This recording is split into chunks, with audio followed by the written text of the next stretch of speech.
ഓരോ sensory input ന്യൂറോൺസിലേക്ക് വരുമ്പോഴും ന്യൂറോൺസിലൊരു voltage difference ഉണ്ടായിട്ട് ന്യൂറോൺസ് ചെറുതായിട്ട് ഫയർ ചെയ്യും. ചെറിയൊരു ഫയറിംഗ് ഉണ്ടാവും ന്യൂറോൺസിൽ, ചെറിയ ഇലക്ട്രിക്കൽ പൾസ് ഫയറിംഗ് ഉണ്ടാവും.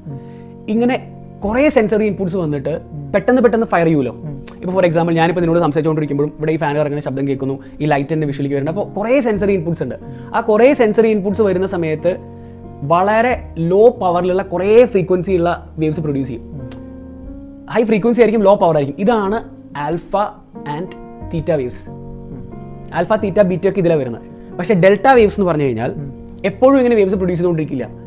ഒരു ടൈം പീരീഡ് എടുത്ത് കുറേ ന്യൂറോൺസ് ഒരുമിച്ച് വേവ് പ്രൊഡ്യൂസ് ചെയ്യും. അപ്പോൾ അത്രയും സെൻസറി ഇൻപുട്ട് ഇല്ല, കുറച്ച് സെൻസറി ഇൻപുട്ടേ ഉള്ളൂ. അപ്പോൾ ടൈം എടുത്തിട്ട് എല്ലാ ന്യൂറോൺസും ഒരു പർട്ടിക്കുലർ ടൈമിൽ ഫയർ ചെയ്യും. അപ്പോൾ ഇതൊരു മാസീവ് ഫയറിംഗ് ആയിരിക്കും. അതാണ് ഡെൽറ്റ വേവ്സ്. നമ്മൾ അവേക്ക് ആയിരിക്കുന്ന സമയത്ത് നമ്മളുടെ ചിന്തകളും നമ്മളെ എല്ലാ സെൻസറി ഇൻപുട്സ് എടുത്തിട്ട് കുറേ ടോക്സിക് പ്രോട്ടീൻസ് ബ്രെയിനിൽ ജനറേറ്റ് ആവുന്നുണ്ട്. ഈ ടോക്സിക് പ്രോട്ടീൻ്റെ പേരാണ് ബീറ്റ അമിലോയിഡ്. ഈ ടോക്സിക് പ്രോട്ടീൻസ് ബ്രെയിനിൽ തന്നെ ഇരുന്ന് കഴിഞ്ഞാൽ നമുക്ക് അൽഷിമേഴ്സ് പോലെയുള്ള മെമ്മറി ഇഷ്യൂസ് ഒക്കെ വരാൻ സാധ്യതയുണ്ട്.